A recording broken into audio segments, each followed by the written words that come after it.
Hello friends, welcome back to my channel. Friends, ನೀವು ನೋಡ್ತಾ ಇದ್ರ all in one tips channel. Friends, ಇವತ್ತಿನ ವಿಡಿಯೋದಲ್ಲಿ ಕೆಲವೊಂದು ಕ್ಲೀನಿಂಗ್ ಟಿಪ್ಸ್ಗಳನ್ನು ತಿಳಿಸ್ತಾ ಇದ್ದೀನಿ. ಹಾಗೆಯೇ ಮನೆಯಲ್ಲಿ ಈ ರೀತಿ ಟಿಪ್ಸ್ಗಳನ್ನು ಗೊತ್ತಿಲ್ಲದೆ ನೀವು ತುಂಬ ಟೈಮ್ ಹಾಗೂ ಹಣನ ವೇಸ್ಟ್ ಮಾಡಿರ್ತೀರಾ. ಸೊ ಫ್ರೆಂಡ್ಸ್, ಬನ್ನಿ ಹಾಗಾದರೆ ತಡ ಮಾಡ್ದೇನೆ ವಿಡಿಯೋನ ಸ್ಟಾರ್ಟ್ ಮಾಡೋಣ. ಈ ಎಲ್ಲ ಟಿಪ್ಸ್ಗಳು ನಿಮಗೆ ಖಂಡಿತ ಯೂಸ್ಫುಲ್ ಆಗುತ್ತೆ. ಸೊ ವಿಡಿಯೋನ ಎಲ್ಲಿ ಸ್ಕಿಪ್ ಮಾಡಿದೆ ನೋಡಿ. ಸೊ ಮೊದಲೇದಾಗಿ ನೀವು ಹೊಸದಾಗಿ ನನ್ನ ಚಾನಲ್ ನೋಡ್ತಾ ಇದ್ದರೆ ಪ್ಲೀಸ್ ಸಬ್ಸ್ಕ್ರೈಬ್ ಮಾಡ್ಕೊಂಡು ನೋಡಿ, ಹೀಗೆ ಸಪೋರ್ಟ್ ಮಾಡ್ತಾ ಇರಿ. ಸೊ ಮೊದಲೇ ಟಿಪ್ ಯಾವುದಂತೇಳಿ ನೋಡ್ಕೊಂಬರೋಣ ಬನ್ನಿ.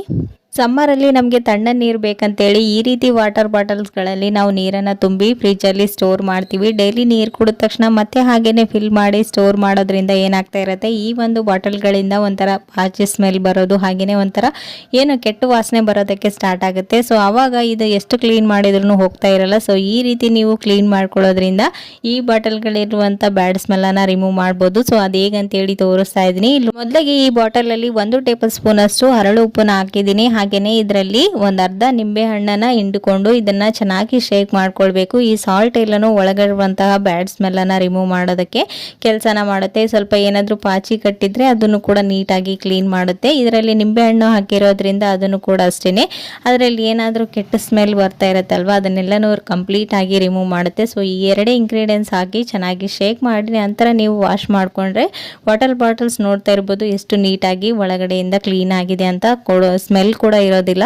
ಸೊ ಇವಾಗ ನೀವು ನೀರನ್ನು ಫಿಲ್ ಮಾಡಿಬಿಟ್ಟು ಫ್ರಿಜ್ಜಲ್ಲಿ ಸ್ಟೋರ್ ಮಾಡ್ಬೋದು. ಸೊ ಈ ಒಂದು ಟಿಪ್ಸ್ ಕೂಡ ಖಂಡಿತ ಯೂಸ್ಫುಲ್ ಆಗುತ್ತೆ, ಟ್ರೈ ಮಾಡಿ ನೋಡಿ, ಓಕೆನಾ.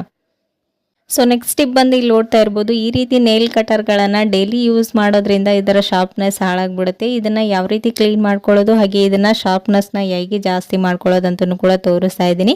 ಸೊ ನೋಡ್ತಾ ಇರ್ಬೋದು ವಿಡಿಯೋದಲ್ಲಿ ಜಸ್ಟ್ ಉಗುರು ಕಟ್ ಮಾಡಿದ್ರೂ ಕಟ್ ಆಗ್ತಾ ಇಲ್ಲ. ಸೊ ಆವಾಗ ನೀವು ಇದನ್ನು ಫಸ್ಟ್ ನೀಟಾಗಿ ಕ್ಲೀನ್ ಮಾಡ್ಕೊಳ್ಬೇಕು. ಅದು ಹೇಗೆ ಅಂತೇಳಿ ತೋರಿಸ್ತಾ ಇದ್ದೀನಿ. ಸ್ವಲ್ಪ ಈ ರೀತಿ ಕಡ್ಡಿ ಅಥವಾ ಟೂತ್ ಪಿಕ್ ಇದ್ದರೆ ಅದನ್ನು ಕೂಡ ನೀವು ಯೂಸ್ ಮಾಡ್ಬೋದು. ಈ ರೀತಿ ಇಲ್ಲ ಅಂದರೆ ಮ್ಯಾಚ್ ಸ್ಟಿಕ್ನ ತಗೊಂಡು ಅದಕ್ಕೆ ಸ್ವಲ್ಪ ಹಳ್ಳೆನ ಈ ರೀತಿ ಸುತ್ತಿ ಒಂದು ಸ್ವಲ್ಪ ವ್ಯಾಸ್ಲಿನ್ ಅಥವಾ ಕೊಬ್ಬರಿ ಎಣ್ಣೆನ ಹಾಕಿ ಇದ್ರ ಒಳಗಡೆ ನೀಟಾಗಿ ಕ್ಲೀನ್ ಮಾಡ್ಕೊಳ್ಳಿ. ಇಲ್ಲೆಲ್ಲ ಡಸ್ಟ್ ಎಲ್ಲ ಕುಂತು ಜಂಗ್ ಹಿಡಿಯೋ ಚಾನ್ಸಸ್ ಇರುತ್ತೆ. ಸೊ ಅದರಿಂದನೂ ಕೂಡ ಈ ಒಂದು ನೇಲ್ ಕಟರ್ ಶಾರ್ಪ್ನೆಸ್ ಹಾಳಾಗುತ್ತೆ. ಸೊ ಇದನ್ನ ನೀಟಾಗಿ ಕ್ಲೀನ್ ಮಾಡ್ಕೊಂಡ ನಂತರ ಈ ರೀತಿ ಟ್ಯಾಬ್ಲೆಟ್ಸ್ ಕವರ್ಗಳನ್ನು ತಗೊಂಡು ಇದನ್ನ 1-2-3 ಸರಿ ಈ ರೀತಿ ಕಟ್ ಮಾಡ್ಕೊಳ್ಬೇಕು. ಈ ರೀತಿ ಮಾಡೋದ್ರಿಂದ ಇದರ ಒಂದು ಶಾರ್ಪ್ನೆಸ್ ಚೆನ್ನಾಗಾಗುತ್ತೆ. ಸೊ ಇದನ್ನ ಒಂದು ಸ್ವಲ್ಪ ರಬ್ ಮಾಡಿಬಿಟ್ಟು ವಿಡಿಯೋದಲ್ಲಿ ತೋರಿಸಿದಾಗೇನೆ ಕಟ್ ಮಾಡ್ಕೊಂಡು ತಗೊಳ್ಳಿ. ಇವಾಗ ನೋಡ್ತಾ ಇರ್ಬೋದು ಫೈನಲಿ ನಾನು ಉಗುರನ್ನ ಕಟ್ ಮಾಡಿ ತೋರಿಸ್ತಾ ಇದ್ದೀನಿ ಎಷ್ಟು ನೀಟಾಗಿ ಕಟ್ ಆಗ್ತಾ ಇದೆ ಅಂತ. ಸೊ ಈ ರೀತಿ ನೇಲ್ ಕಟರ್ಗಳನ್ನು ಯೂಸ್ ಮಾಡಿದ ನಂತರ ಇದರ ಶಾರ್ಪ್ನೆಸ್ ಹಾಳಾಗಿದೆ ಅಂತೇಳಿ ವೇಸ್ಟ್ ಅಂತ ಬಿಸಾಕ್ತಾ ಇರ್ತೀರ. ಬಿಸಾಕೋ ಬದಲು ಈ ರೀತಿ ನೀವು ರಿಯೂಸ್ ಮಾಡ್ಕೊಳ್ಳಿ. ಸೊ ಈ ಒಂದು ಟಿಪ್ಸ್ ಕೂಡ ಖಂಡಿತ ಯೂಸ್ಫುಲ್ ಆಗುತ್ತೆ, ಟ್ರೈ ಮಾಡಿ ನೋಡಿ, ಓಕೆನಾ. ಸೊ ನೆಕ್ಸ್ಟ್ ಟಿಪ್ ಬಂದು ಇಲ್ಲಿ ನೋಡ್ತಾ ಇರ್ಬೋದು, ಈ ರೀತಿ ಸಾಬೂನುಗಳಲ್ಲಿ ಜಸ್ಟ್ ಕೀನ ಇಟ್ಟು ನೋಡಿ ನೀವೇ ಶಾಕ್ ಆಗ್ತೀರಾ. ಸೊ ಅದು ಹೇಗೆ ಅಂತ ತೋರಿಸ್ತಾ ಇದ್ದೀನಿ. ಇಲ್ಲಿ ನೋಡ್ತಾ ಇದ್ರೆ ಈ ರೀತಿ ಕೀ ಪತ್ತಗಳನ್ನು ನಾವು ಕೀ ಹಾಕೋದಕ್ಕೆ ಹೋದರೆ ಒಂದೊಂದ್ಸರಿ ಜಂಗ್ ಹಿಡ್ದು ಏನಾಗ್ತಾ ಇರುತ್ತೆ, ಕೀ ಹಾಕೋದಕ್ಕೆ ಬರ್ತಾ ಇರಲ್ಲ, ತೆಗಿಯೋದಕ್ಕೂ ಬರೋದಿಲ್ಲ.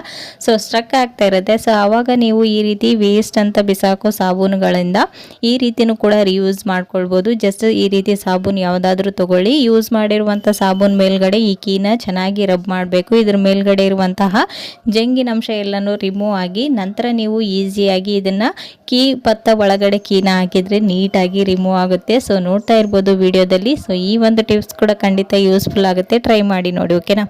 ಸೊ ನೆಕ್ಸ್ಟ್ ಟಿಪ್ ಬಂದು ಇಲ್ಲಿ ನೋಡ್ತಾ ಇರ್ಬೋದು, ಈ ಒಂದು ಮಿಕ್ಸಿ ಜಾರ್ ಹೆಣ್ಮಕ್ಳಿಗೆ ಕಿಚನ್ನಲ್ಲಿ ಒಂದು ಬೆಸ್ಟ್ ಹೆಲ್ಪರ್ ಅಂತಲೇ ಹೇಳ್ಬೋದು. ಈ ಒಂದು ಮಿಕ್ಸಿ ಜಾರ್ ಇಲ್ಲ ಕೆಟ್ಟೋಯ್ತು ಅಂತಂದರೆ ಕೆಲಸ ಡಬಲ್ ಅಂತಲೇ ಅರ್ಥ, ಟೈಮ್ ಕೂಡ ವೇಸ್ಟ್ ಆಗ್ತಾ ಇರುತ್ತೆ. ಸೊ ಹಾಗಾಗಿ ನಾವು ವಸ್ತುಗಳನ್ನು ಎಷ್ಟು ಕೇರ್ ಮಾಡ್ತೀವಿ, ಅವ್ರನ್ನ ಎಷ್ಟು ಚೆನ್ನಾಗಿ ನೋಡ್ಕೊಳ್ತೀವಿ ಅಷ್ಟು ಬಾಳಿಕೆ ಬರುತ್ತೆ. ಸೊ ಇಲ್ಲಿ ನೋಡ್ತಾ ಇದ್ರೆ ಈ ಒಂದು ಮಿಕ್ಸಿ ಜಾರನ್ನು ಹೇಗೆ ನಾವು ಒಂದು 2-3 ಇಂಗ್ರೀಡಿಯೆಂಟ್ಸಿಂದನೇ ಕ್ಲೀನ್ ಮಾಡ್ಕೊಳ್ಳೋದು ಅಂತೇಳಿ ತೋರಿಸ್ತಾ ಇದ್ದೀನಿ. ಇಲ್ಲಿ ನಾನು ಒಂದು ಮಿಕ್ಸಿಂಗ್ ಬೌಲ್ಗೆ ಒಂದು ಸ್ವಲ್ಪ ಡಿಟರ್ಜೆಂಟ್ ಪೌಡರ್ ಹಾಗೆಯೇ ಒಂದು ಸ್ವಲ್ಪ ಸೋಡಾ ಪುಡಿನ ಹಾಕಿದ್ದೀನಿ. ಈ ರೀತಿ ಯೂಸ್ ಮಾಡಿದ ನಂತರ ಉಳಿದಿರುವಂಥ ನಿಂಬೆ ಸಿಪ್ಪೆಯಿಂದ ಈ ಒಂದು ಪೇಸ್ಟನ್ನು ಹಚ್ಕೊಂಡು ನೀಟಾಗಿ ಇದ್ರ ಸುತ್ತಲೂ ಈ ರೀತಿ ರಬ್ ಮಾಡ್ಕೊಳ್ಬೇಕು. ಇದ್ರ ಮೇಲ್ಗಡೆ ಎಷ್ಟು ಡರ್ಟಿ ಕಲೆ ಇದ್ರೂ ಅಂದರೆ ಒಂಥರ ಕೆಟ್ಟ ಸ್ಮೆಲ್ ಬರ್ತಾ ಇರುತ್ತೆ. ನಾವು ಎಲ್ಲ ಪದಾರ್ಥಗಳನ್ನು ಮಿಕ್ಸಿ ಜಾರ್ಗೆ ಹಾಕೊಂಡಿರ್ತೀವಿ, ಒಂದೊಂದು ಸರಿ ಅದು ಮಿಕ್ಸಿ ಜಾರ್ ಲೂಸ್ ಆಗಿ ಎಲ್ಲನೂ ಚೆಲ್ಲಿ ಬಿಟ್ಟಿರುತ್ತೆ. ಸೊ ಆವಾಗನೂ ಕೂಡ ಆ ಒಂದು ಕಲೆ ರಿಮೂವ್ ಆಗ್ತಾ ಇರಲ್ಲ. ಸೊ ಈ ರೀತಿ ನಿಂಬುನ ಸೋಡಾ ಯೂಸ್ ಮಾಡಿರೋದ್ರಿಂದ ಅದೆಲ್ಲ ಬ್ಯಾಡ್ ಸ್ಮೆಲ್ಲನ್ನು ಎಲ್ಲನೂ ರಿಮೂವ್ ಆಗುತ್ತೆ. ಸೊ ಇವಾಗ ನೋಡ್ತಾ ಇರ್ಬೋದು